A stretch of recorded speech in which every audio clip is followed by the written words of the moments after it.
The official report calls it a tragedy. History calls it a mystery. But the forensics call it impossible.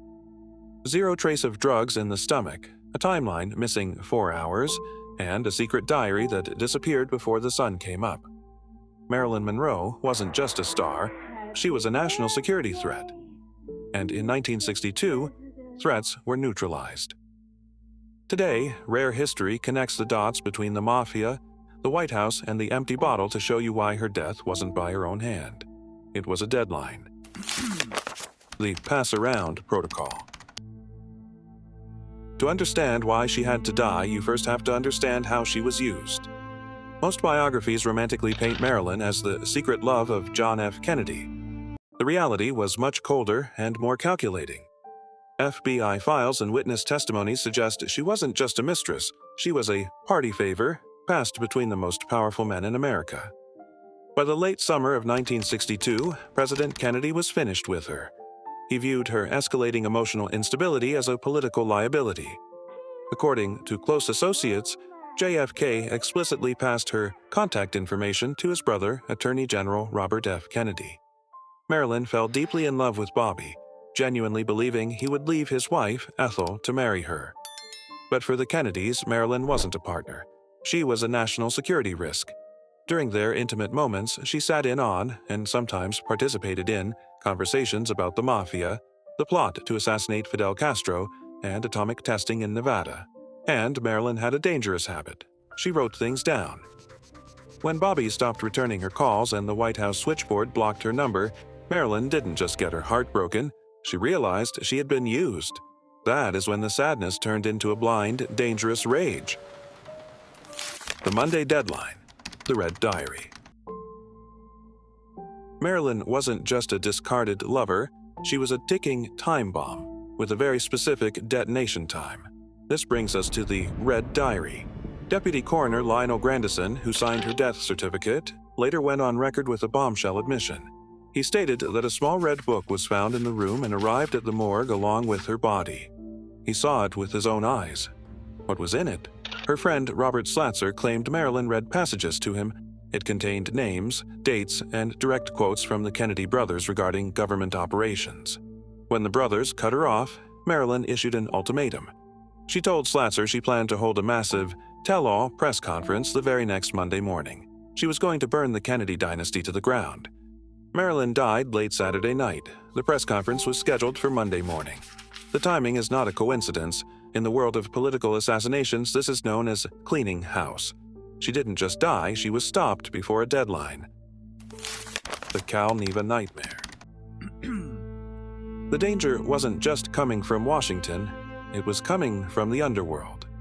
Just 1 week before her death, Marilyn spent a horrific weekend at the Cal-Neva Lodge, a resort on the border of California and Nevada.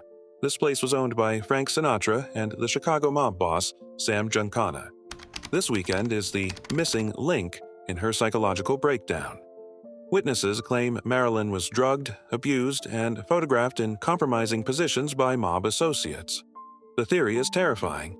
The mafia was using Marilyn to blackmail the president, whom they helped elect, while the president was using the FBI to crush the mafia. Marilyn was trapped in the middle of a war between the White House and organized crime. She knew too much about the Kennedys' dealings with the mob. By August 1962, she had become a loose end for both sides. Some historians believe the order to silence her didn't even need to be spoken. It was a mutual necessity for the survival of both the mafia and the administration. The yellow dye and the impossible autopsy. Let's strip away the politics and look at the forensic anomalies. Critics argue this evidence destroys the official theory. The official toxicology report stated that Marilyn died from an acute overdose of Nembutal. Based on the levels in her blood, she would have had to swallow nearly 50 capsules. Here is the scientific problem. In 1962, Nembutal capsules were manufactured using a specific bright yellow dye. According to pharmaceutical standards of the time, if a human being swallows 50 capsules, their stomach should be coated in a thick, neon yellow sludge. Dr. Thomas Noguchi performed the autopsy expecting to see this yellow evidence. Instead, he found nothing. Her stomach was completely empty. No yellow dye, no vomit. It is physiologically highly unlikely to swallow 50 pills and leave zero trace in the digestive system. So, how did the fatal dose get into her blood? Dr. Noguchi noted a bizarre anomaly, a marked purple discoloration of her colon. Many forensic investigators believe this points to a terrifying conclusion. The drugs were administered rectally via a barbiturate enema. This method leaves no trace in the stomach. Marilyn didn't take her own life. The evidence suggests someone administered the fatal dose to her by force. The laundry at 4 a.m. This medical evidence perfectly explains the bizarre behavior of the witnesses that night. The timeline contains a blackout of 4 hours. Based on rigor mortis, Marilyn was dead by midnight. Yet the police were not called until the 4:25 a.m. What happened during those 4 lost hours? When Sergeant Jack Clemens, the first officer on the scene, finally arrived, he instinctively felt the scene was staged.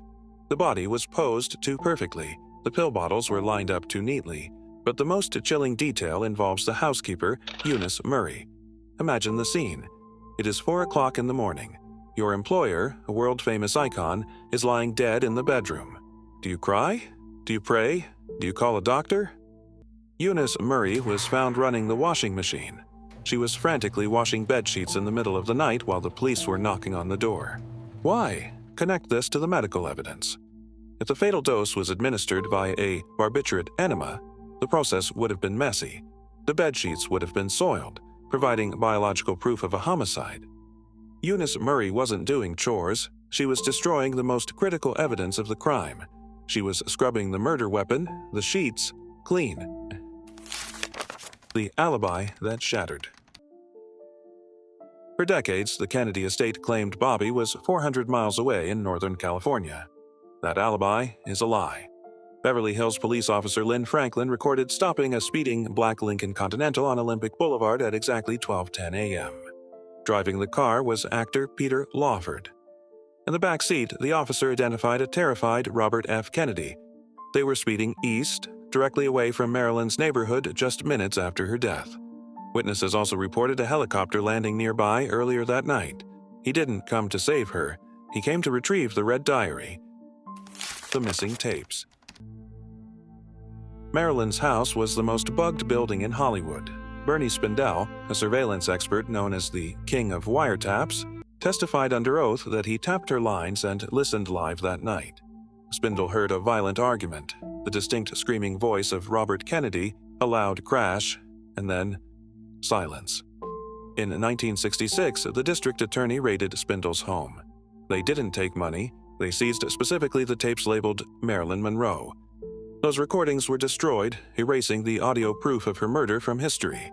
The Marilyn Monroe case remains officially closed, but based on the evidence, you can decide, was it an accident or was it silence?